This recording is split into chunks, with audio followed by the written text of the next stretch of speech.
what's up, guys? I didn't even see you there. Don't mind this. Yeah, don't mind that. I was just getting some sweeping done. Some sweeping. Oh man. I generally don't. Oh, Jesus. Now listen, I don't generally, come out here and gas up stuff like this, or like trash talk other NBA teams on the channel and stuff like that. But man, dude, man, I don't know where to begin, where to start. I mean, just absolutely insane. I'm going to show you something real quick so you can see when I made my NBA playoff predictions video, which I will leave a link somewhere up there. I had the Boston Celtics beating the Nets in 7. And we swept them. I mean, I don't know where to begin. Obviously I had to make a video on this, but I don't even know where to begin. I guess we'll review the games that happened, and I'll sort of go over it. I'm not here to bash KD or Kyrie's performances, although that would be fun, but I'm sure everyone has heard and seen enough of it, especially with this video being a little bit late. So, crazy. So, I mean, you go to game 1, we have, this jersey is so fucking tight, bro. This is like a size medium that I got in my sophomore year of high school. But it's a clean ass jersey though. I literally got it at the, what's the name of the arena? Fuck. I got it at the Celtics game, at the arena. So this is that official quality, authentic type shit. I know it's blurry and you can't really see, but yeah. Anyways, so game 1. Obviously, we had that crazy-ass buzzer beater. All the games, I mean, you look at all the games, they were all by 7 or less. I mean, every single game was a dogfight till the end. Anytime it seemed like we were up by a large margin, the Nets would come back in the strong third quarters. There's some games here, and you look, and if you're a Nets fan or an NBA fan, you look at these and you're like, how do you lose a game where Bruce Brown drops 23 points? If you didn't show me the final score of the game and you just told me that Bruce Brown scored 23 points, I would have said that the Nets won. Because if losing games where you have Bruce Brown drop 23 is rough, man. But yeah, I mean, man, look at some of these performances, man. I never thought I would ever see this from KD. And I'm the biggest, I've always been big on KD.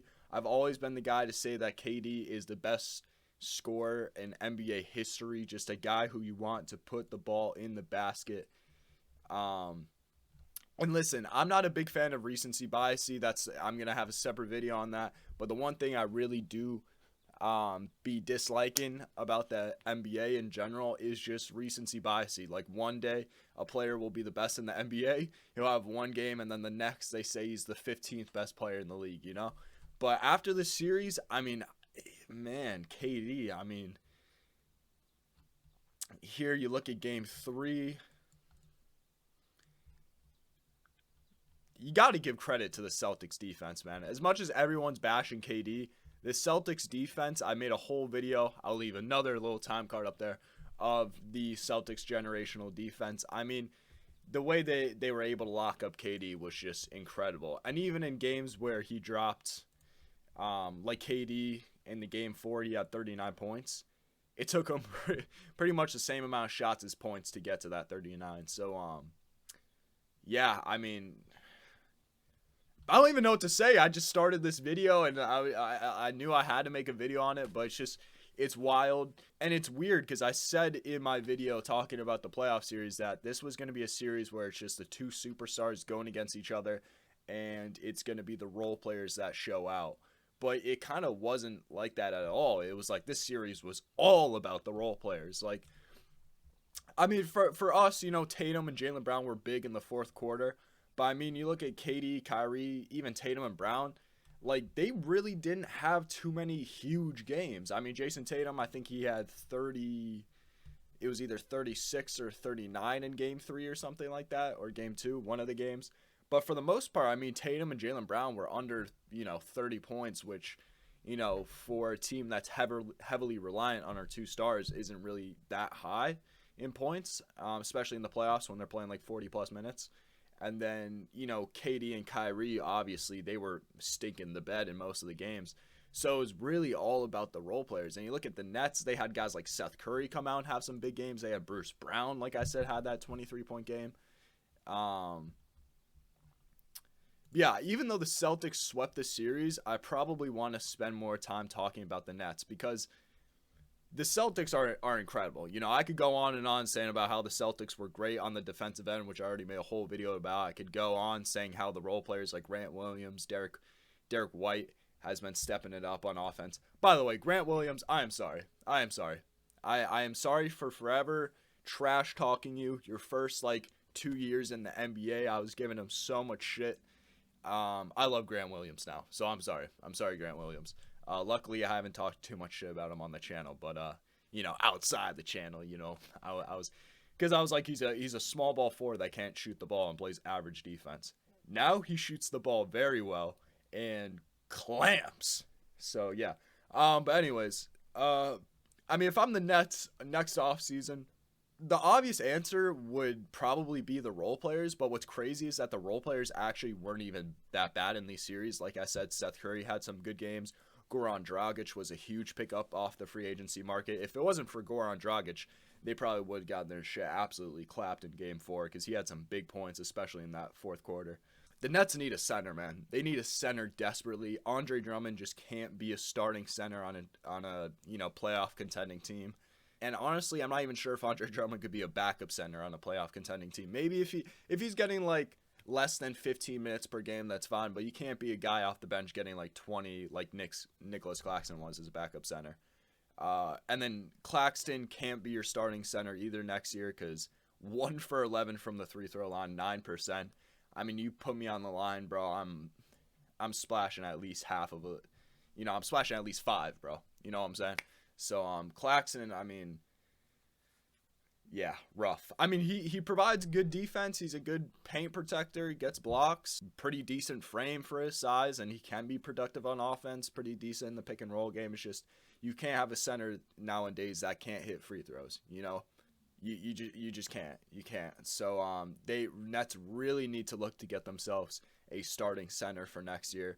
Because there was, in game 4, Steve Nash was looking for so many different types of answers. He was throwing out the craziest. At one point, he had a small ball lineup of Kyrie, Seth Curry, Patty Mills, Bruce Brown, and KD. Literally at that point, KD was your center. And it's just that might work against other teams, but for the Celtics that have so much length and guys like Tatum Brown, Grant Williams, you just can't do that against them. And it just worked absolutely terribly. And they're like, okay, we got to throw Blake Griffin in or Claxton. We got to put someone in there. And that also didn't solve the answer because Claxton can't hit a shot at the line. So, yeah, I mean, if I'm the Nets, center is the number one option. I would even consider, hey, if you can't really get a good center in free agency or make a trade, throw Ben Simmons at the 5. Why not? Throw Ben Simmons at the 5. I think Seth Curry is a great role player. Bruce Brown is a solid role player. Patty Mills, even though he had a very rough series, I still think he's a solid role player with vet experience.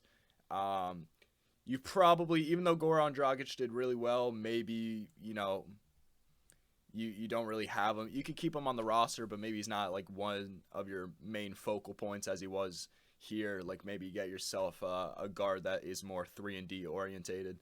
You're going to get Joe Harris back. I think Joe Harris was a huge loss for the Nets because even though people just see him as a shooter, he's also 6'6" and actually plays some underrated defense. So I think Joe Harris will be a big addition for them coming back.